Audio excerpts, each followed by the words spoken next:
السلام علیکم ورحمۃ اللہ تعالی وبرکاتہ۔ نحمده ونصلي ونسلم على رسوله الكريم اما بعد فاعوذ باللہ من الشیطان الرجیم بسم اللہ الرحمن الرحیم ان اللہ وملائکته یصلون علی النبی یا ایہا الذین آمنوا صلوا علیہ وسلموا تسلیما اللهم صل على سيدنا ومولانا محمد معدن الجود والكرم وآله الكرام وابنه الكريم وبارك وسلم صلاة وسلاما عليك يا رسول الله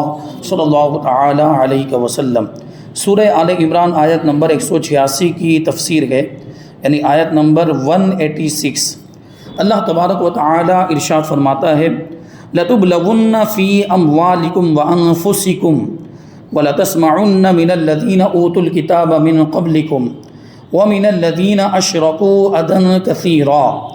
وَإِن تَصْبِرُوا وَتَتَّقُوا فَإِنَّ ذَلِكَ مِنْ عَزْمِ الْأُمُورِ۔ بے شک تمہارے مالوں اور تمہاری جانوں کے بارے میں تمہیں ضرور آزمایا جائے گا، اور تم ضرور ان لوگوں سے جنہیں تم سے پہلے کتاب دی گئی، یعنی یہود و نصارہ، اور مشرکوں سے بہت سی تکلیف دہ باتیں سنو گے، اور اگر تم صبر کرتے رہو اور پرہیزگار بنو تو یہ بڑی ہمت کے کاموں میں سے ہے۔ یعنی مشرکین کی طرف سے تمہیں تکلیف پہنچائی جائے گی اور یہود و نصارہ کی طرف سے بھی تمہیں تکلیف پہنچائی جائے گی، تو تمہیں صبر کرنا ہے۔ اگر تم صبر کرو گے، اللہ سے ڈرتے رہو گے، پرہیزگاری اختیار کرو گے تو یہ ہمت والے کاموں میں سے ہے، یعنی اللہ تبارک و تعالی اس کا صلہ عطا فرمائے گا دنیا میں بھی اور آخرت میں بھی۔ اور یہ بات یاد رکھیں کہ یہ جو صبر کرنے کا حکم دیا گیا اور صبر کرنے کی اور پرہیزگاری اختیار کرنے کی جو یہ فضیلت بیان کی گئی ہے، یہ ابتدائے اسلام کے تعلق سے ہے۔ جب اسلام کا اتنا غلبہ نہیں ہوا تھا تب مشرکین کی جانب سے یا یہود و نصارہ کی جانب سے کوئی تکلیف دہ بات کو سن کر صبر کرنے کا حکم تھا، لیکن بعد میں جب اسلام کا غلبہ ہو گیا، اللہ تبارک و تعالیٰ نے مسلمانوں کو طاقت عطا فرمائی اور ان کی تعداد میں بھی اضافہ ہو گیا، تو اب خاموش رہنے کا کوئی مطلب نہیں ہے، اور اب یہاں صبر کرنے کا حکم نہیں ہوگا بلکہ ان کی تکلیفوں کا، ان کی جانب سے پہنچائی جانے والی ایذاؤں کا جواب دیا جائے گا، کیونکہ دلائل بھی تو واضح کر دیے گئے، معجزات بھی دکھائے گئے، اس کے باوجود وہ اسلام قبول کرنے پر تیار نہیں ہوئے، یا جو ہے کہ اسلامی حکومت میں رہ کر اطاعت کرنے پر، تابع داری کرنے پر تیار نہیں ہوئے، جزیہ ادا کرنے پر بھی تیار نہیں ہوئے، تو پھر ان کا انجام یہ ہے کہ ان سے مقابلہ کیا جائے۔ اگر وہ تابع دار بن جاتے ہیں یا وہ مصالحت کر لیتے ہیں یا صلح کر لیتے ہیں، یعنی معاہدہ کر لیتے ہیں، امن کا ایگریمنٹ کر لیتے ہیں، تب تو کوئی بات نہیں ہے، ورنہ ان کی ایذا رسانیوں پر صبر نہیں کیا جائے گا، اس کا جواب دیا جائے گا۔ فرماتے ہیں مسلمانوں سے خطاب فرمایا گیا کہ تم پر فرائض مقرر ہوں گے، یعنی اللہ تبارک و تعالیٰ کی طرف سے کچھ عبادتیں فرض قرار دی جائیں گی،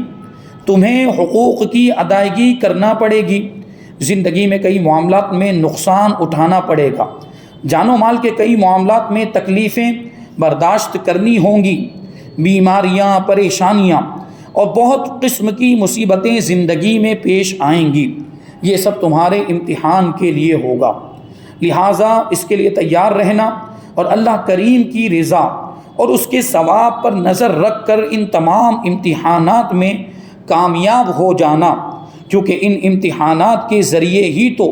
کھرے اور کھوٹے میں فرق کیا جاتا ہے۔ جو امتحانات میں کامیاب ہو جاتا ہے اس کا مطلب یہ ہے کہ وہ کھرا ہے، اور جو ان آزمائشوں میں، امتحانات میں فیل ہو گیا یا مصیبت آنے پر اللہ تبارک و تعالیٰ کی ناشکری کرنے لگ گیا، شکایت کے الفاظ اپنی زبان پر لانے لگ گیا، تو وہ تو ناکام ہو گیا، اور ایسا شخص اللہ تبارک و تعالیٰ کی بارگاہ میں کھوٹا ہوتا ہے۔ تو امتحانات کے ذریعے سے کھرے اور کھوٹے میں فرق کیا جاتا ہے، سچے اور جھوٹے میں امتیاز ظاہر ہوتا ہے، یعنی ہم اللہ تبارک و تعالیٰ کے ماننے والے ہیں، ہم نے اللہ تبارک و تعالیٰ کی اطاعت و فرما برداری کا دعویٰ کیا ہے، تو ہم اس دعوے میں سچے ہیں یا نہیں ہیں، یہ کب پتہ چلے گا؟ جب ہمیں آزمایا جائے گا، جب ہمارا امتحان لیا جائے گا، اس وقت پتہ چلے گا۔ کہتے کہ دینی معاملات میں مشرکوں، یہودیوں اور عیسائیوں سے تمہیں بہت تکلیفیں پہنچیں گی۔ ان معاملات میں اور زندگی کے دیگر تمام معاملات میں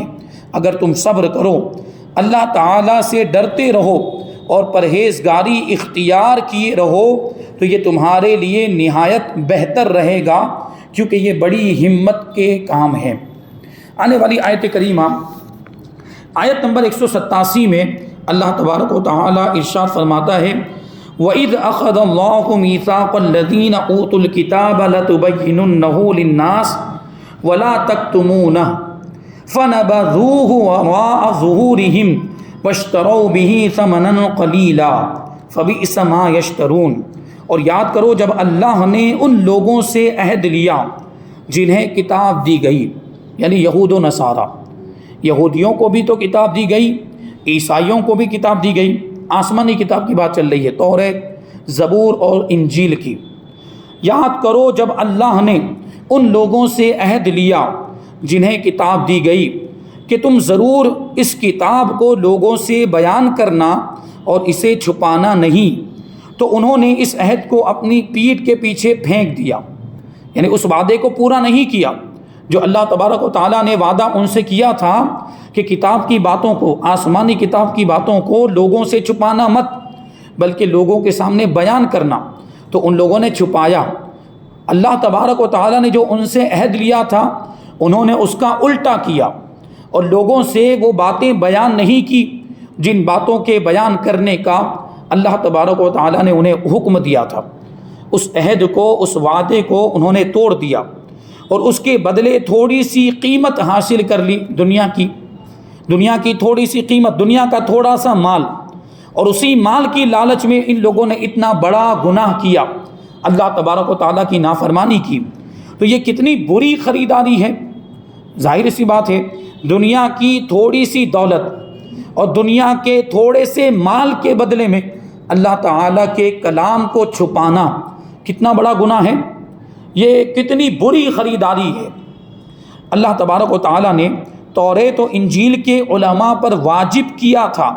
ان پر ضروری قرار دیا تھا کہ ان دونوں کتابوں میں سرور کائنات صلی اللہ علیہ وسلم کی نبوت پر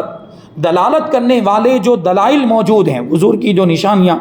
اور حضور کی جو علامتیں ان کتابوں میں بیان کی گئی ہیں، وہ لوگوں کو خوب اچھی طرح واضح کر کے سمجھا دیں اور ہرگز انہیں نہ چھپائیں۔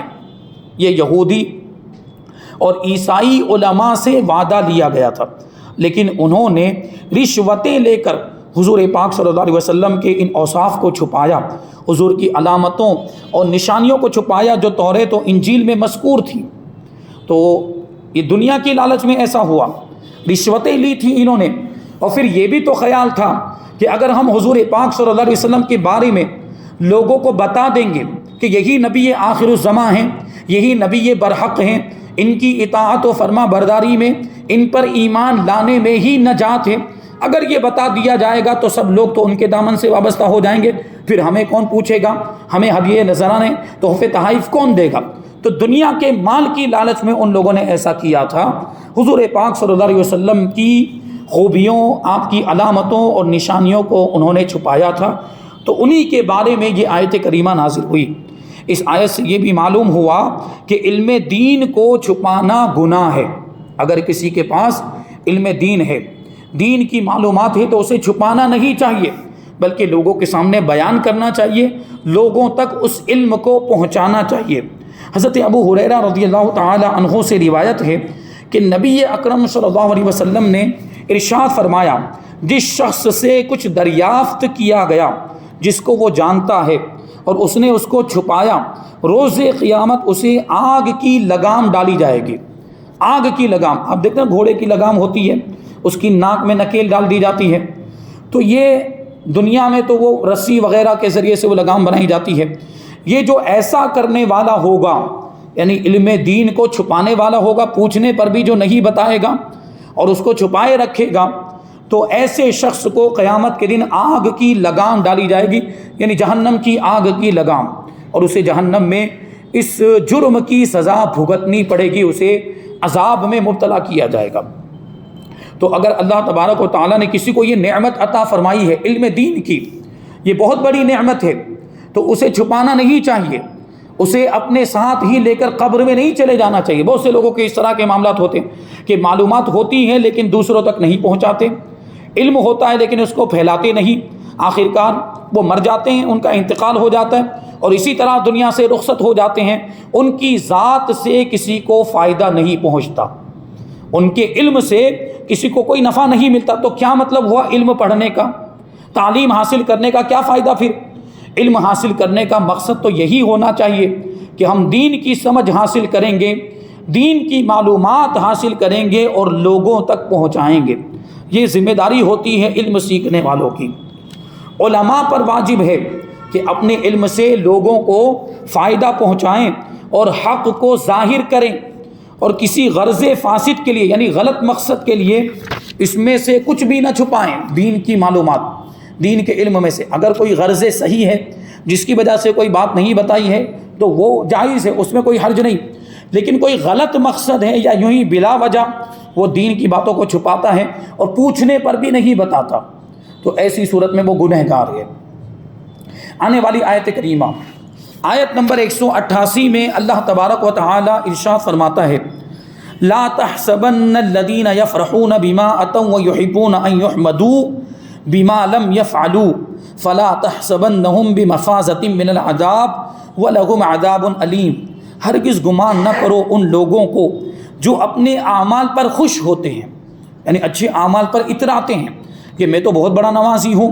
میں تو بہت بڑا نیک ہوں، متقی پرہیزگار ہوں، لوگوں کے سامنے ڈینگے مارتے رہتے ہیں، اپنے اعمال پر خوش ہوتے ہیں اور پسند کرتے ہیں کہ ان کی ایسے کاموں پر تعریف کی جائے جو انہوں نے کیے ہی نہیں۔ ایسے بھی بہت سے لوگ ہوتے ہیں کہ کوئی اچھا کام نہیں کیا ہے اور کریڈٹ لیتے ہیں اور اپنے آپ کو اچھا ظاہر کرتے ہیں اور یہ خواہش رکھتے ہیں کہ لوگ ہماری تعریف کریں گے ایسے کاموں پر جو کام انہوں نے کیے ہی نہیں۔ تو یہ تو کتنی بری بات ہے، یہ دھوکہ دینے والی بات ہے، یہ اپنے آپ کو بھی دھوکہ دینا ہے اور دوسرے لوگوں کو بھی دھوکہ دینا ہے۔ انہیں ہرگز عذاب سے دور نہ سمجھو اور ان کے لیے دردناک عذاب ہے۔ یہ آیت کریمہ ان یہودیوں کے بارے میں نازل ہوئی جو لوگوں کو دھوکہ دینے اور گمراہ کرنے پر خوش ہوتے اور نادان اور جاہل ہونے کے باوجود یہ پسند کرتے کہ انہیں عالم کہا جائے، انہیں جانکار کہا جائے اور انہیں دین کی معلومات رکھنے والا سمجھا جائے، جبکہ ان کے پاس کوئی معلومات نہیں تھی۔ اس آیت میں خود پسندی کرنے والوں کے لیے وعید ہے۔ خود پسندی کا مطلب ہوتا ہے اپنے آپ کو پسند کرنا، اپنے آپ کو بڑا سمجھنا، اپنے آپ کو اچھا سمجھنا، اپنی خوبیاں لوگوں کے سامنے ظاہر کرتے پھرنا، یہ غلط بات ہوتی ہے۔ اور ان کے لیے جو حب جاہ یعنی عزت، تعریف اور شہرت کے حصول کی تمنا میں مبتلا ہے، ہمیں شہرت مل جائے، لوگ ہماری تعریف کریں، لوگ ہمیں اچھا سمجھیں، لوگ ہماری عزت کریں، یہ خواہش نہیں ہونی چاہیے۔ آپ خود اپنے اندر وہ خوبیاں پیدا کیجئے، اپنے اندر وہ اوصاف پیدا کیجئے، اپنے اندر کمالات پیدا کیجئے، تو لوگ خود بخود آپ کی تعریف کریں گے، خود بخود آپ کی عزت کریں گے، آپ کو بڑا سمجھیں گے، آپ کی تعظیم کریں گے۔ لیکن اس کی خواہش نہیں ہونی چاہیے بندے کے دل میں کہ لوگ میری عزت کریں، میری تعظیم کریں، لوگ میرا احترام کریں، میری تعریف کریں، یہ غلط بات ہے۔ یہ تصور اگر ذہن میں ہے اور یہ دل میں اس کے خواہش اور تمنا ہے تو یہ غلط بات ہے۔ یہ فرمایا گیا جب کسی شخص کے دل میں یہ آرزو پیدا ہونے لگے کہ لوگ اس کے شہدائی ہو جائیں، ہر زبان اس کی تعریف میں تر ہو، میرے کمال کے لوگ معترف ہوں یعنی میرے کمال کا اعتراف کریں، مجھے ہر جگہ عزت سے نوازا جائے، عالم نہیں ہوں پھر بھی علامہ صاحب کہا جائے، ملک و قوم کی کوئی خدمت نہیں کی پھر بھی معمار قوم کہا جائے، یعنی قوم کی بہت خدمت کرنے والا، قوم کو ترقی پر پہنچانے والا کہا جائے۔ ایسا ہوتا ہے نا، بہت سے نیتا لوگ اور وہ لیڈر لوگ یہ کام کرتے ہیں کہ کچھ کیا نہیں ملک کے لیے بھی اور قوم کے لیے بھی کچھ نہیں کیا، اور اپنے آپ کو بہت بڑا خدمتگار ثابت کرتے ہیں کہ ہم نے تو قوم کی بڑی خدمت کی ہے، ہم نے ملک کی بڑی خدمت کی ہے۔ اور یہ جو ہے بات وہ لوگ یہ ظاہر کرتے ہیں اور ان کی یہ خواہش ہوتی ہے کہ ان کو قوم کا ہمدرد کہا جائے، نجات دہندہ سمجھا جائے، یعنی قوم کو بچانے والا سمجھا جائے، محسن قوم قرار دیا جائے یعنی قوم پر احسان کرنے والا قرار دیا جائے، اور میرا تعارف بہترین القابات کے ساتھ ہو، یعنی لوگ مجھے طرح طرح کے القابات سے نوازیں، بڑے سے بڑا لقب مجھے دیا جائے، اور ملاقات پرتپاک انداز میں کی جائے، جب میں کہیں پر پہنچ جاؤں تو میرا شاندار انداز میں استقبال کیا جائے، ویلکم کیا جائے، اور لوگ جھک جھک کر مجھے سلام کریں۔ تو اسے چاہیے کہ اپنے دل پر غور کر لے کہ کہیں وہ حب جاہ کا شکار تو نہیں ہو چکا ہے، یعنی دنیا کی طلب، خواہش، عزت کی خواہش اور اپنے آپ کی بڑائی اس کی خواہش کرنا۔ اگر ایسا ہو تو اس آیت سے سبق حاصل کرتے ہوئے فوراً اسے اس سے چھٹکارا حاصل کرنے کی کوشش کرنی چاہیے۔ یاد رکھیں کہ خود پسندی اور حب جاہ کے مرض میں مبتلا شخص اخروی انعامات سے محرومی کا شکار ہو جاتا ہے، یعنی آخرت کے ثواب سے وہ محروم ہو جاتا ہے، اور دل میں منافقت کی زیادتی، قلبی نورانیت سے محرومی اور دین کی خرابی میں مبتلا ہو جاتا ہے، نیز برائی سے منع کرنے اور نیکی کی دعوت دینے سے بھی محروم ہو جاتا ہے، ذلت و رسوائی کا سامنا کرتا ہے، اور آخرت کی لذتوں سے محروم، آخرت کی نعمتوں سے محروم ہو جاتا ہے، قلبی سکون اس کا برباد ہو جاتا ہے، اور دولت اخلاص سے بھی وہ محروم ہو جاتا ہے۔ ظاہر سی بات ہے، اندر سے کچھ ہے، باہر کچھ اور ظاہر کر رہا ہے، اپنے آپ کو بہت نیک، متقی، پرہیزگار بتا رہا ہے، جبکہ وہ ہے نہیں، تو اس کا مطلب یہ ہوا کہ اس کے اندر اخلاص نہیں ہے۔ اس طرح کے نقصانات کا اسے سامنا کرنا پڑ سکتا ہے، لہٰذا اسے چاہیے کہ دنیا کی بے ثباتی، یعنی دنیا فنا ہو جانے والی ہے، تعریف پسندی کی مذمت، منصب و مرتبے کے تعلق سے اخروی معاملات اور بزرگان دین کے حالات و اقوال کا بکثرت مطالعہ کرے، تاکہ ان مذموم امراض یعنی بری بیماریوں سے نجات کی کوئی صورت ہو۔ یعنی اگر اس طرح کی بیماریاں دل میں پیدا ہو جائیں کہ تعریف کو پسند کرنے لگ گیا ہے، اپنی بڑائی کو پسند کرنے لگ گیا، عہدے اور مقام و مرتبے کی خواہش پیدا ہو گئی ہے، اور یہ چاہتا ہے کہ لوگ مجھے جھک کر سلام کریں، لوگ میرا ادب کریں، لوگ میرا احترام کریں، یہ دل میں اس کے یہ سارے تصورات آنے لگ گئے ہیں، اس کا مطلب یہ ہے کہ اس کا دل بیمار ہو گیا ہے، اور اس کو اپنے دل کا علاج کرنے کی ضرورت ہے۔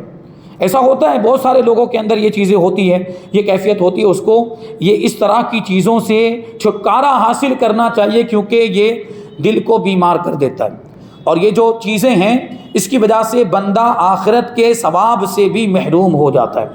آج کل آپ دیکھتے ہیں نا کہ کوئی شخص اگر حج کر کے آ گیا تو اپنے آپ کو ظاہر کرتا ہے کہ میں بہت بڑا حاجی ہو گیا، اور حاجی اس کے نام کے ساتھ لگانے بھی لگ جاتے ہیں لوگ۔ اگر دوسرے لوگ کہیں تو وہ چلو سمجھ میں آتا ہے، اس نے کہا نہیں، اس نے خواہش بھی ظاہر نہیں کی، اور لوگ اس کو حاجی کہہ رہے ہیں تو کوئی مسئلہ نہیں، لیکن یہ خود حاجی لکھ رہا ہوتا ہے اپنے نام کے ساتھ، اور خود کہلواتا بھی ہے کہ مجھے حاجی کہا جائے، تو یہ وہی خود پسندی والی بات ہو گئی۔ تو یہ ایک مرتبہ حج کر کے آ گئے، حج بھی ایک عبادت ہے اور نماز بھی ایک عبادت ہے۔ جو نماز پڑھتا ہے اگر وہ اپنے نام کے ساتھ نمازی لکھنے لگ جائے تو لوگ اس کی برائی کریں گے کہ نہیں کریں گے؟ لوگ اسے بیوقوف کہیں گے، ریاکار کہیں گے کہ نہیں، کہ یہ اپنے نام کے ساتھ نمازی لکھتا ہے، اور حاجی حج کر کے آیا اور اپنے نام کے ساتھ حاجی لکھنا شروع کر دیتا ہے، تو یہ بھی دکھاوا ہے، یہ بھی ریاکاری ہے۔ وہ خود نہ لکھے، لوگ کہیں تو الگ بات ہوتی ہے، اور یہ خواہش بھی نہ کرے کہ لوگ مجھے حاجی کہیں۔ تو جس طرح اپنے آپ کو نمازی کہلوانا برا ہے، اسی طرح اپنے آپ کو حاجی کہلوانا بھی برا ہے، یہ بات ذہن میں رہنی چاہیے۔ تو کہتے ہیں اور علماء کرام کے واقعات، بزرگان دین کے واقعات پڑھنے چاہیے تاکہ ان مذموم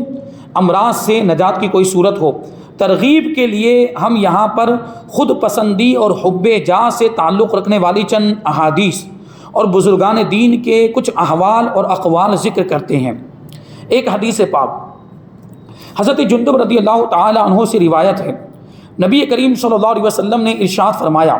کہ جو شہرت طلب کرے گا، یعنی یہ خواہش رکھے گا کہ میں مشہور ہو جاؤں، لوگ مجھے اچھا سمجھے، لوگ میری تعظیم کریں، قیامت کے دن اس کے عیبوں کی تشہیر ہوگی، یعنی اس کے عیبوں کو مشہور کر دیا جائے گا۔ اور جو شخص لوگوں کو دکھانے کے لیے عمل کرے گا، اللہ تبارک و تعالیٰ اسے اس کا بدلہ دے گا۔ لوگوں کو دکھانے کے لیے ریاکاری کے طور پر کوئی عمل کرے گا تو اسے عذاب میں مبتلا کیا جائے گا۔ حضرت کعب ابن مالک رضی اللہ تعالی عنہ سے روایت ہے، حضور پر نور صلی اللہ علیہ وسلم نے ارشاد فرمایا، دو بھوکے بھیڑیے بکریوں کے ریوڑ میں چھوڑ دیے جائیں تو وہ اتنا نقصان نہیں کرتے جتنا مال اور مرتبے کی حرص کرنے والا اپنے دین کے لیے نقصان دہ ہوا کرتا ہے۔ 2 بھیڑیے اگر بکریوں کے ریور میں چھوڑ دیے جائیں تو اس سے اتنا نقصان نہیں ہوتا جتنا مال کی خواہش اور عہدے اور مرتبے کی خواہش سے انسان کے دین اور مذہب کو نقصان ہوتا ہے۔ ام المؤمنین حضرت عائشہ صدیقہ رضی اللہ تعالی عنہا سے روایت ہے، حضور اقدس صلی اللہ علیہ وسلم نے ارشاد فرمایا، اگر خود پسندی انسانی شکل میں ہوتی تو وہ سب سے بدصورت انسان ہوتی۔ خود پسندی یعنی اپنے آپ کو پسند کرنا،